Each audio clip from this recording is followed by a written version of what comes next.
Coming up on American Black Journal, Arise Detroit is preparing for its 18th annual Neighborhoods Day. We're going to tell you what's different this year. Plus, the African World Festival is back at Hart Plaza this month. We'll get all of the details, and we'll close the show with a performance by jazz artist Sky Covington. Stay there. American Black Journal starts right now. From Delta faucets to Behr paint, Masco Corporation is proud to deliver products that enhance the way consumers all over the world experience and enjoy their living spaces. Masco, serving Michigan communities since 1929. Support also provided by the Cynthia and Elsa Ford Fund for Journalism at Detroit PBS. DTE Foundation is a proud sponsor of Detroit PBS. Among the state's largest foundations committed to Michigan-focused giving, we support organizations that are doing exceptional work in our state. Learn more at dtefoundation.com. Also brought to you by Nissan Foundation. And viewers like you. Thank you.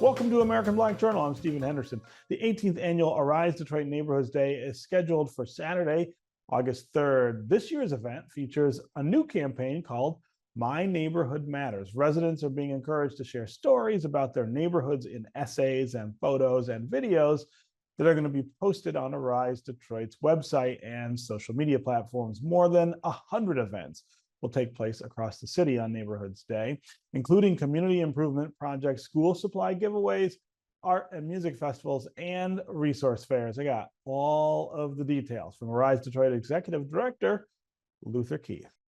Luther Keith, it's always great to see you, and it is always great to talk about Arise Detroit and Neighborhoods Day. It's coming up.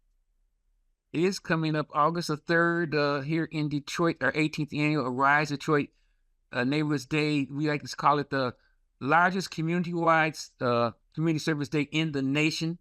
And we will have more than 100 events in Detroit again, stretching from 8 Mile Road, literally all the way to Belle Isle, and in most zip codes all over the city, where people will having all kinds of health fairs, food supply, school supply giveaways, concerts, festivals. We have parades. We have car cruises, we have bike runs along the riverfront, some of everything for everybody, and just an ideal day for people to show off what they're doing to make a difference and show how much they love their communities and how much they want to work to help improve their communities all over Detroit. Yeah. So I mean, I feel like this is now one of the kind of wallpaper kind of events around Detroit. I mean, it's been around a long time. It has persisted right in an incredible way. Go back and talk about the first Neighborhoods Day, where you got the idea and how far it's come. This is our 18th year. We've done this 18 years in a row. This started again back 18 years ago when we had our first event for Arise Detroit. We had a big volunteer fair down at campus, Marshall's Park, where we had about 50 organizations come down. People signed up to volunteer.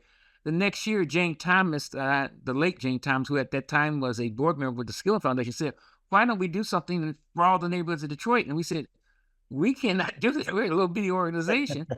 But think about what happens on Sunday, every Sunday in church in Detroit. Every Sunday in churches in Detroit, I mean, all over Detroit, all these different churches have their own services, their own kinds of way. Mm-hmm. So why don't we take that model?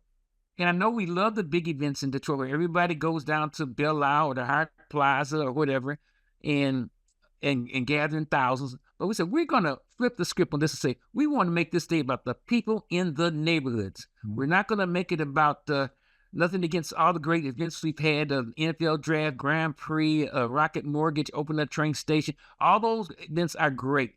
But this event is created for and by people in the neighborhoods of Detroit. It's showing off what they are doing to improve their community and showing them love. And so that's why we try to, you're right, Steve, one of the frustrations, quite frankly, is to get some of our local media to understand this is an incredible thing we're doing here in Detroit.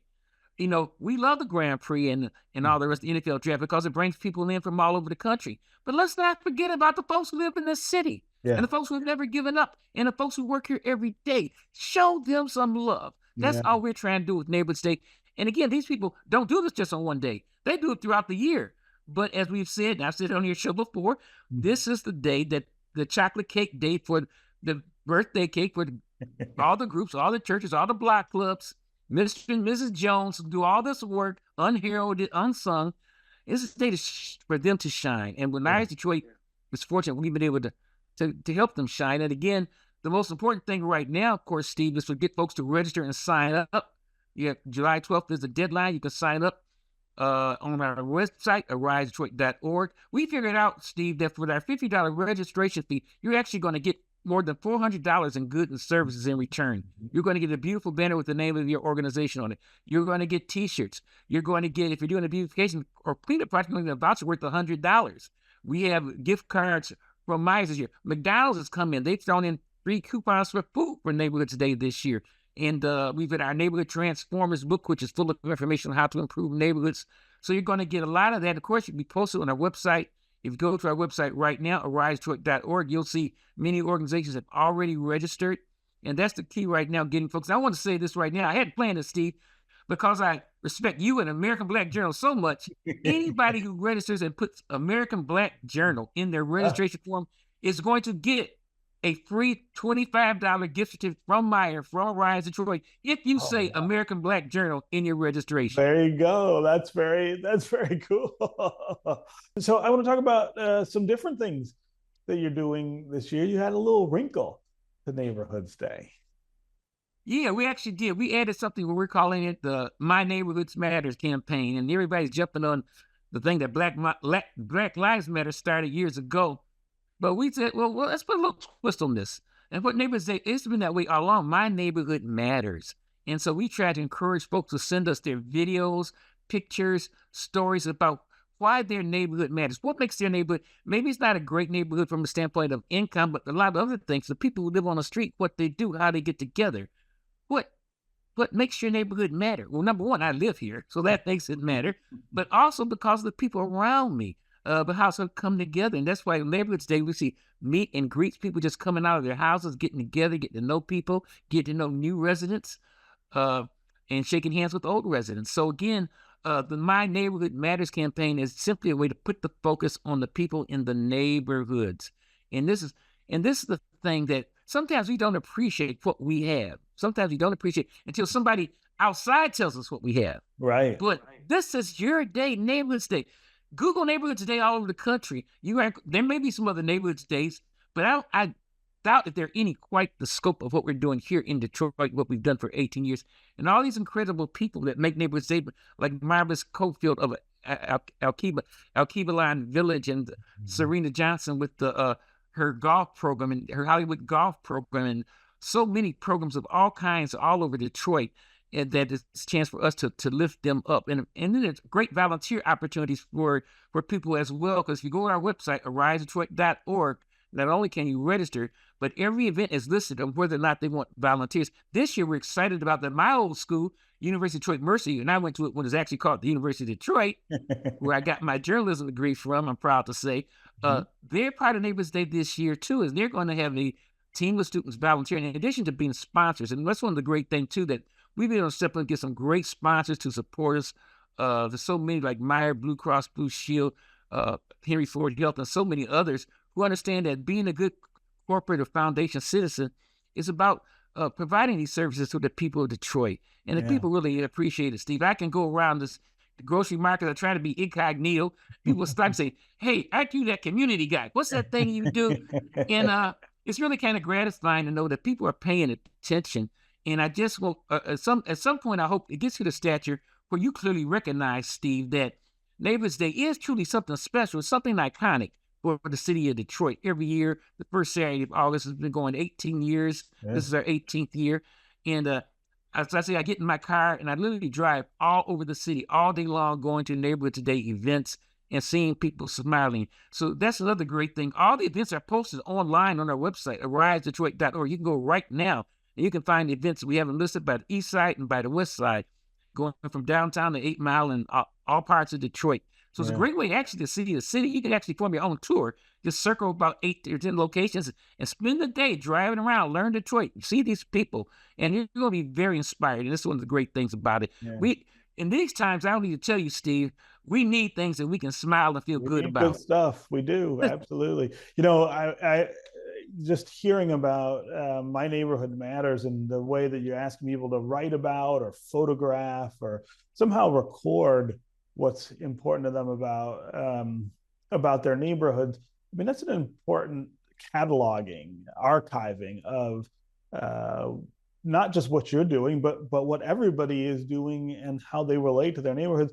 We got to make that into a book somehow. Well, Steve, actually, Steve, I've got some ideas about some things that we want to do.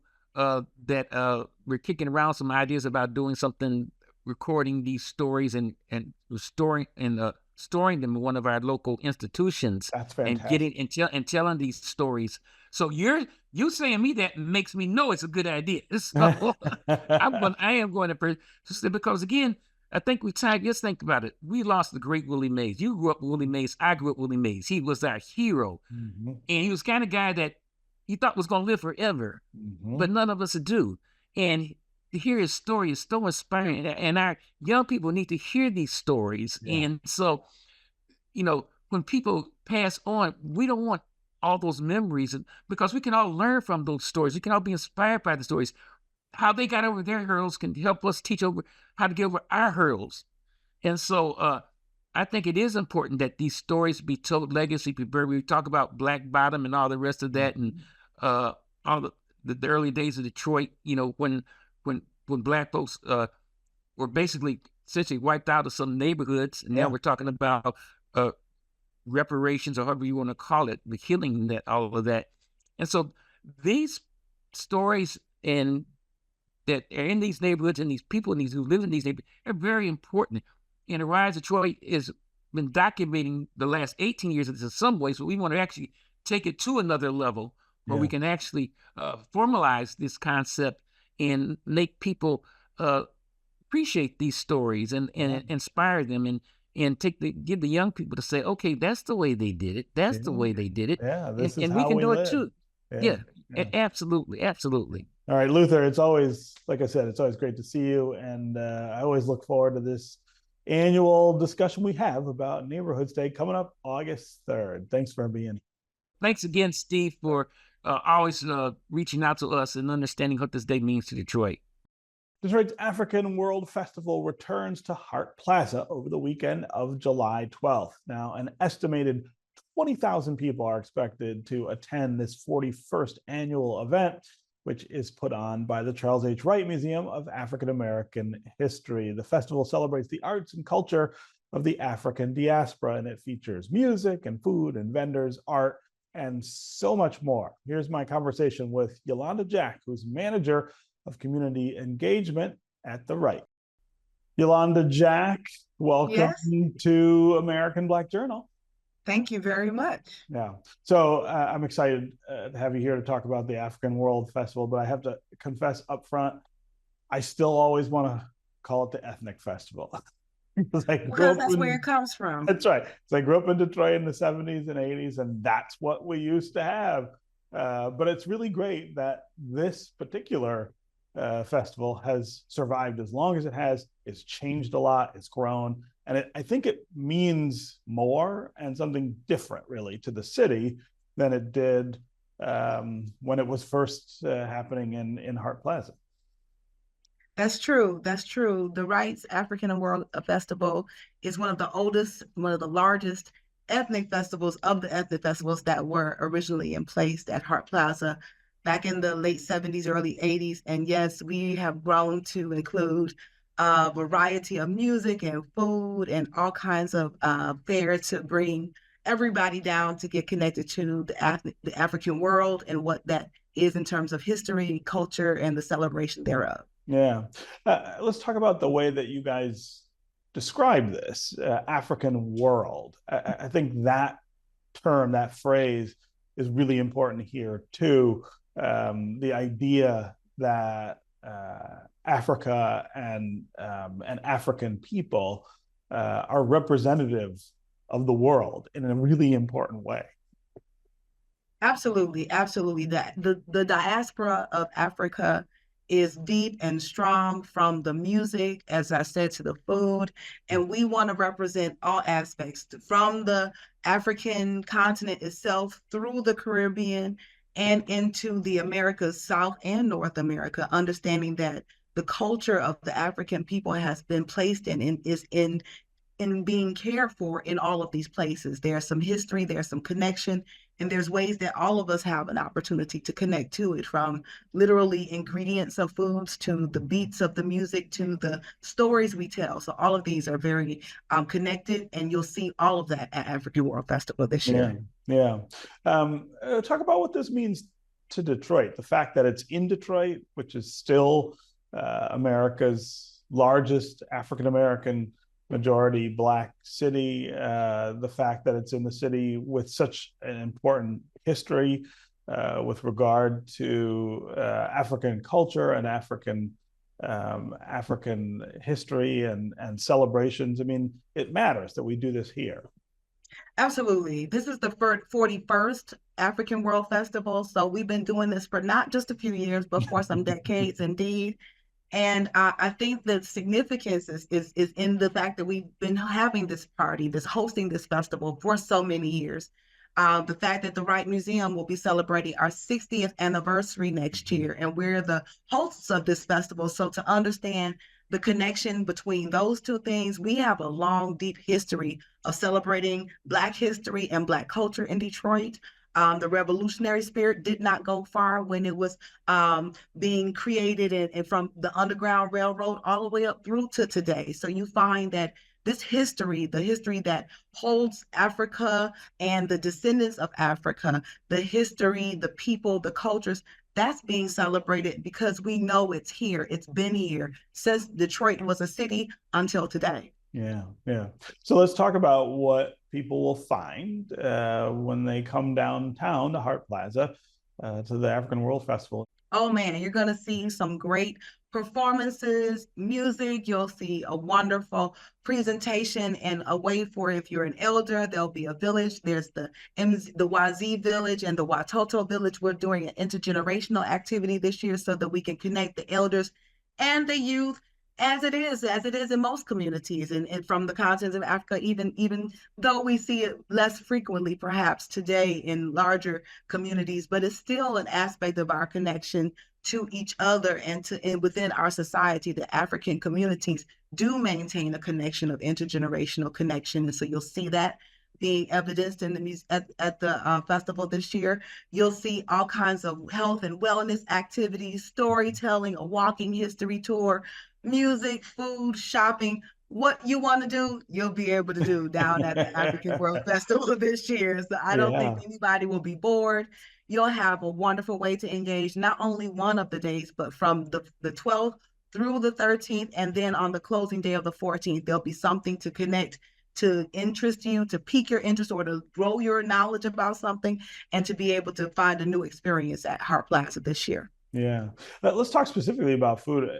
Food in the city is changing really rapidly. And I feel like there are more African or African influenced food establishments in the city. Is that going to be well represented at the festival? I expect so. I don't have all the full list of who will be hosting tables or food trucks as opportunity to purchase food this year. But I do know that there will be a good variety, a good array, from soul food to food that you will experience from the Caribbean. And you'll also get the African influence. It's interesting to realize that when we say soul food, we may not realize that we have African influences in those dishes, the macaroni and cheese and the sweet potatoes and the pies, etc. We see all of that, and we might not appreciate that that's from the continent of Africa. So you'll see a variety of stuff that you know and stuff that you don't know. Come and try some wonderful delights at African World Festival this year. Yeah. I also want to talk about how this is an event for everyone here. It is specifically for African Americans who live here and celebrating our history and our culture. But the cool thing about the festival is that it, of course, welcomes people who have all kinds of histories and all kinds of connections. It really is about being part of the community here in Detroit and in Metro Detroit. Absolutely. Absolutely. Detroit is a diverse place. You'll find people from all walks of life, from all ethnicities and nationalities represented in our community.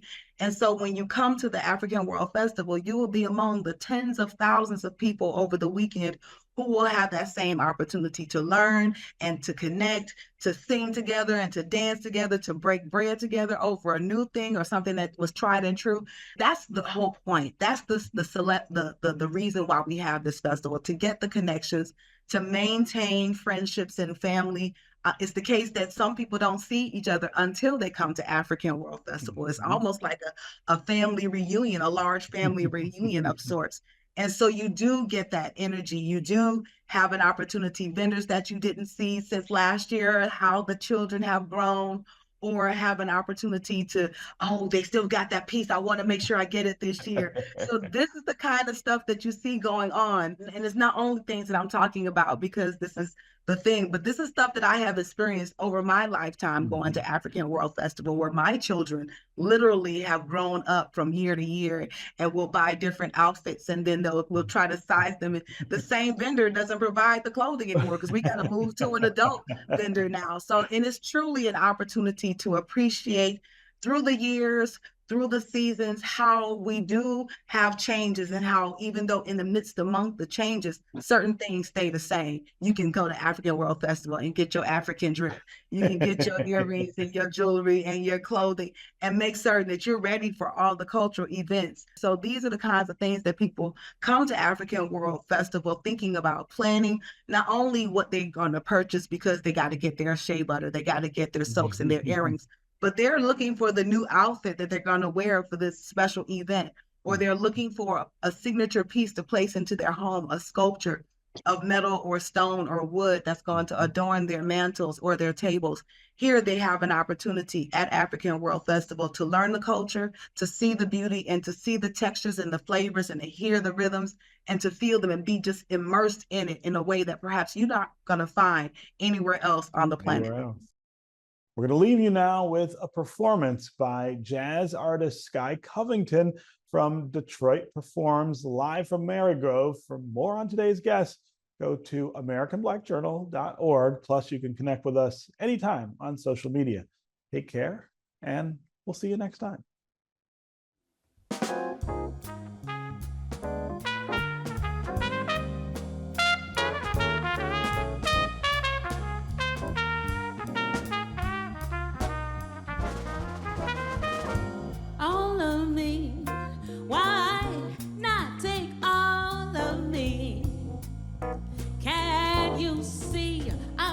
Good without you. Take my lips, I want to lose them. Take my arms, I'll never use them. Your goodbyes left me with eyes that cry. How can I go on till without you? You took the part that was mine, so why not take all of me?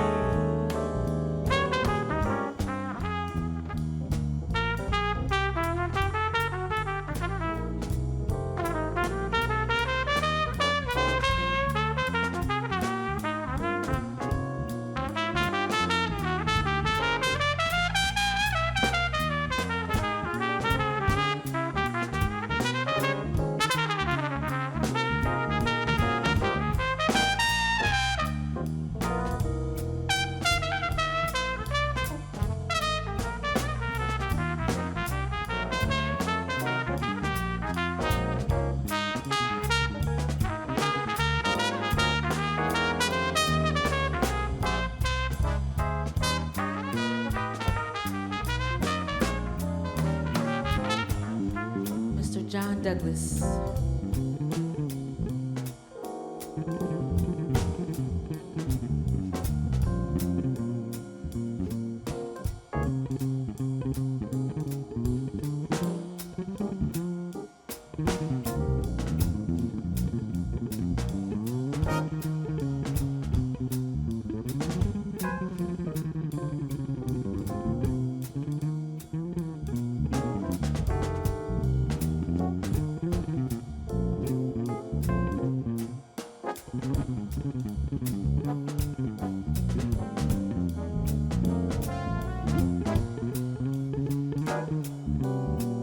Sir Ibrahim Jones.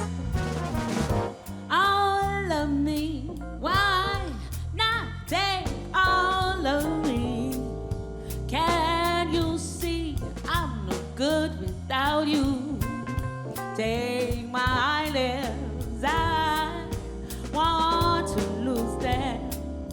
Take my arms, I'll never. From Delta faucets to Behr paint, Masco Corporation is proud to deliver products that enhance the way consumers all over the world experience and enjoy their living spaces.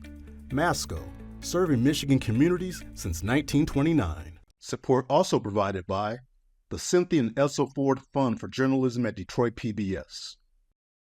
DTE Foundation is a proud sponsor of Detroit PBS. Among the state's largest foundations committed to Michigan-focused giving, we support organizations that are doing exceptional work in our state. Learn more at dtefoundation.com. Also brought to you by Nissan Foundation and viewers like you. Thank you.